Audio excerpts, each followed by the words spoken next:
दोस्तों, मैं आप सभी के लिए लेके आई हूँ कुमार गौरव सर की जीके जीएस ब्रह्मास्त्र बैच पॉलिटी की क्लास। जैसा कि हमने बायोलॉजी की क्लास कंप्लीट कर ली है, इस समय पॉलिटी की क्लास की रिवीजन चल रही है। यदि आप चैनल पर नए हो तो चैनल को सब्सक्राइब अवश्य करें ताकि आपको नोटिफिकेशन मिलता रहे। चलिए शुरू करते हैं पॉलिटी की क्लास 4, जिसमें कल हमने 8वीं अनुसूची तक कंप्लीट किया था। आगे शुरू करते हैं 9वीं अनुसूची से। 9वीं अनुसूची पहले संविधान संशोधन 1951 के तहत जोड़ी गई है संविधान में। मूल संविधान में कुल 8 अनुसूची थी, वर्तमान में कुल 12 अनुसूचियां हैं। 9वीं अनुसूची में भूमि सुधार संबंधित कानून बनाए गए हैं। जो भी कानून इस अनुसूची में होगा उस कानून का न्यायिक पुनरावलोकन यानी कि जुडिशियल रिव्यू नहीं होगा, ऐसा कहा गया था 1951 के संशोधन के तहत। आप इसे याद रख सकते हैं, नो जुडिशियल रिव्यू, यानी कि 9वीं सूची से नो को याद रख सकते हैं। नोट पॉइंट देखते हैं, एग्जाम की दृष्टि से मोस्ट इंपॉर्टेंट है। 24 अप्रैल 1973 में केशवानंद भारती केस में सर्वोच्च न्यायालय ने कहा कि अनुसूची 9 का भी जुडिशियल रिव्यू हो सकता है, यानी कि न्यायिक पुनरावलोकन 9वीं अनुसूची का भी हो सकता है, ऐसा केशवानंद भारती केस में कहा गया था। 10वीं अनुसूची, जो कि 52वें संविधान संशोधन 1985 के तहत जोड़ी गई संविधान में, यह दल बदल संबंधित कानून बनाए गए। इसमें 10 से 10वीं और 10 से दल बदल आप याद रख सकते हैं। 11वीं अनुसूची भी मोस्ट इम्पॉर्टेंट है। 11वीं अनुसूची में पंचायत है, जो कि स्थानीय स्वशासन से संबंधित है। इसमें कुल 29 विषय हैं। आप ट्रिक से याद रख सकते हैं, कोई व्यक्ति है जिसे कई लोग घेरे हुए हैं और उसे कहा जा रहा है कि पंचायत मत कर 9, 2, 11 हो जा, यानी 9, 2, 11 से आप 11वीं सूची को याद रख सकते हैं, जिसमें कि पंचायत है। और 9, 2 से 29 विषय भी याद रख सकते हैं कनेक्ट करके। 73वां संविधान संशोधन 1992 के द्वारा यह जोड़ा गया था।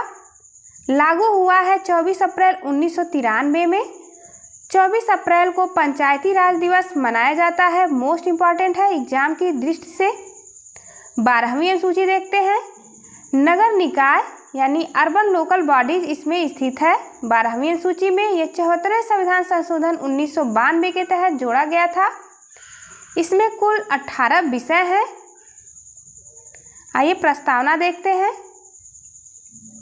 प्रस्तावना 13 दिसंबर 1946 को जवाहरलाल नेहरू ने उद्देश्य प्रस्ताव पेश किया था। 22 जनवरी 1947 उद्देश्य प्रस्ताव पारित हुआ। प्रस्तावना की भाषा शैली ऑस्ट्रेलिया से ग्रहण की गई है, इम्पॉर्टेंट है। प्रस्तावना के बारे में देखते हैं। शक्ति का स्रोत, इसका वर्ड है हम भारत के लोग, इसे शक्ति का स्रोत माना जाता है। यह भारतीय नागरिकों के लिए यूज किया गया है। भारत का स्वरूप, इसमें संपूर्ण प्रभुत्व संपन्न समाजवादी पंथ निरपेक्ष यानी सेकुलर लोकतांत्रिक गणराज्य। भारत के नागरिक के लिए इसमें 3 प्रकार के न्याय हैं, जिसे आप सेप से याद रख सकते हैं। SEP यानी स से सामाजिक, ई से इकोनॉमिक यानी आर्थिक, P से पॉलिटिकल यानी कि राजनैतिक।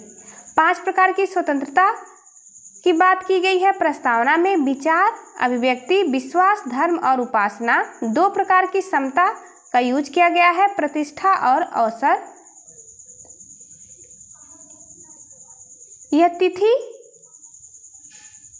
जब प्रस्तावना लागू किया गया 26 नवंबर 1949 को 2006 विक्रम संवत से।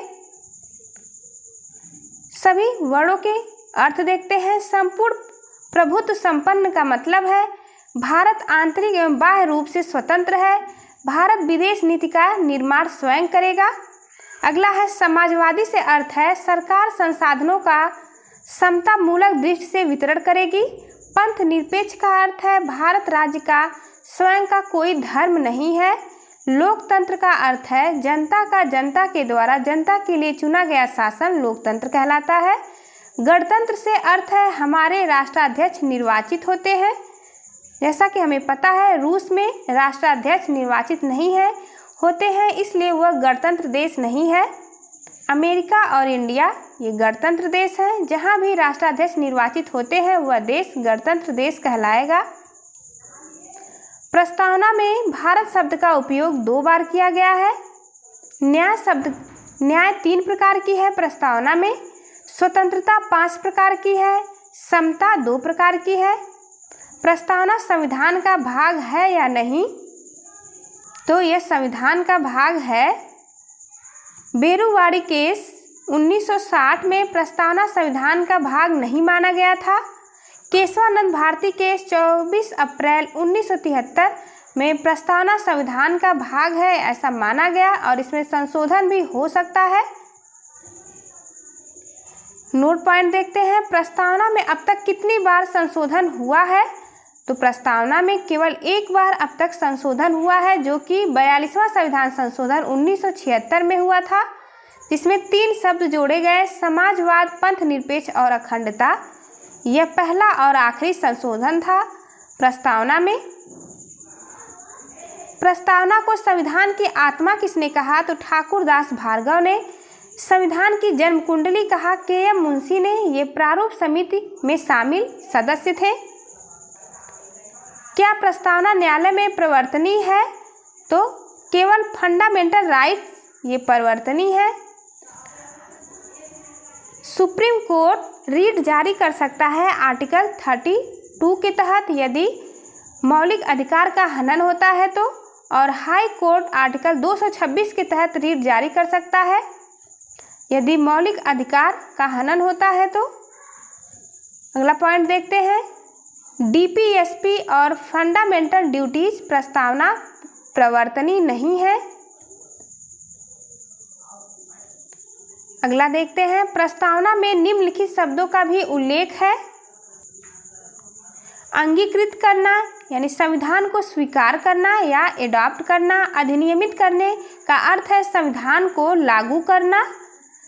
आत्मार्पित करने का अर्थ है स्वयं को संविधान सौंपना। प्रस्तावना से संबंधित कथन आइए देखते हैं।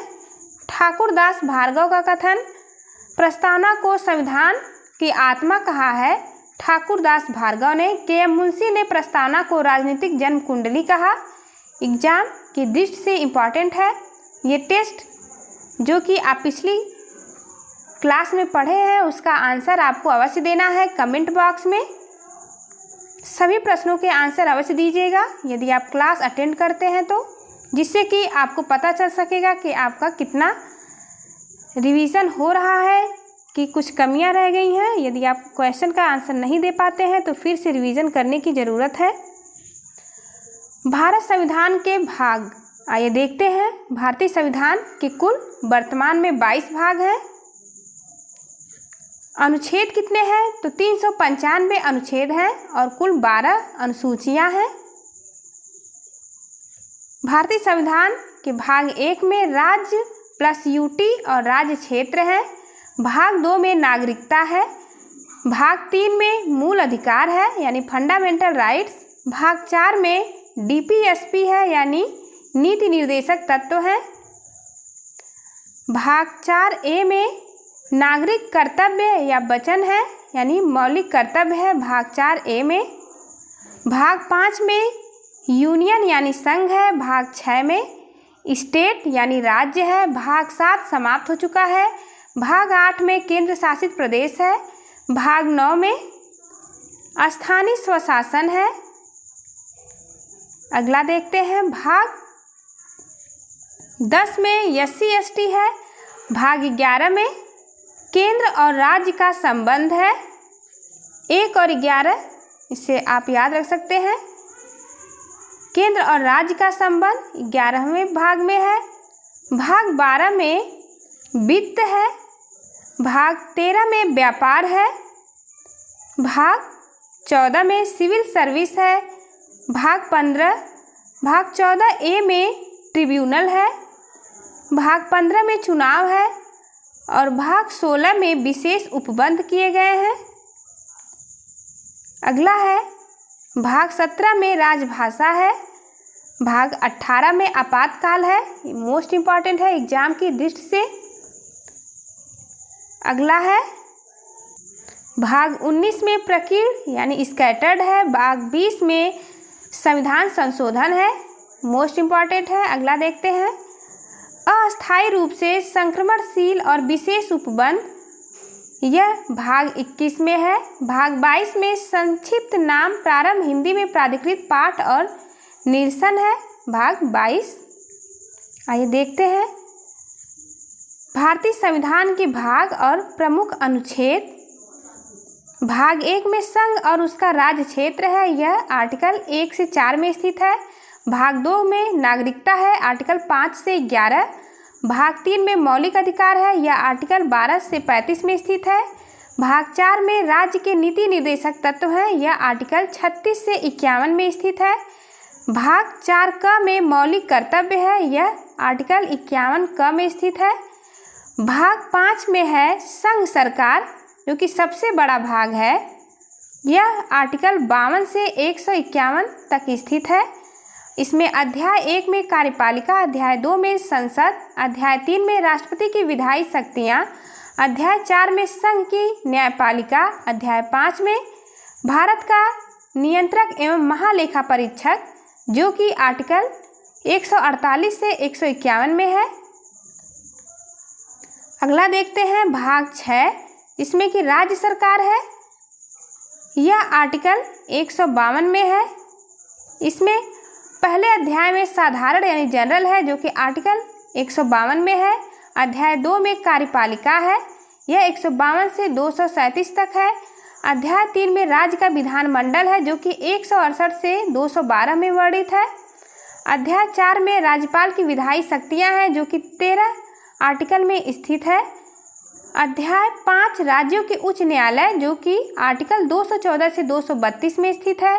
अध्याय 6 अधीनस्थ न्यायालय है, जो कि आर्टिकल 233 से 237 में वर्णित है। भाग 7 वर्तमान में समाप्त कर दिया गया है।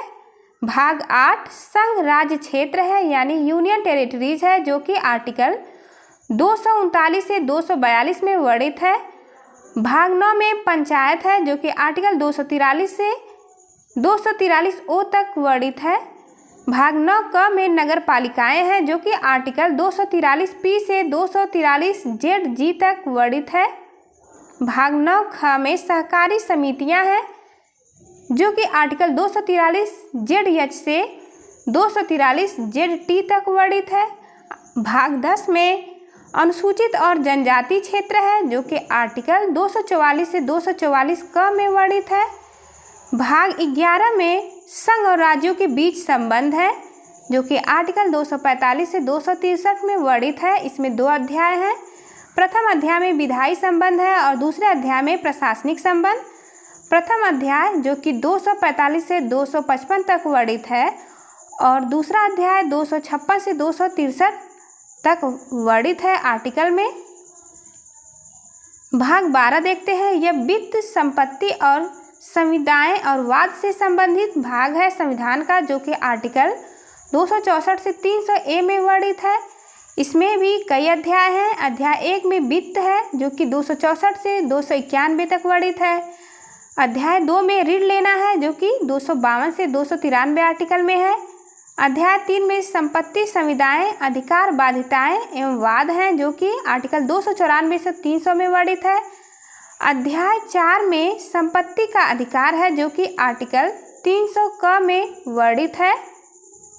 अगला है भाग 13। यह भारत के राज्य क्षेत्र के भीतर व्यापार, वाणिज्य एवं समागम के लिए वर्णित है, जिसमें आर्टिकल 301 से 307 तक प्रावधान किए गए हैं। भाग 14 में संघ और राज्यों के अधीन सेवाएं वर्णित हैं, जो कि आर्टिकल 308 से 323 तक हैं। इसमें 2 अध्याय, पहला सेवाएं और दूसरा लोक सेवा आयोग। सेवाएं यह 308 से 314 तक वर्णित है आर्टिकल में, और लोक सेवा आयोग यह आर्टिकल 315 से 323 तक वर्णित है।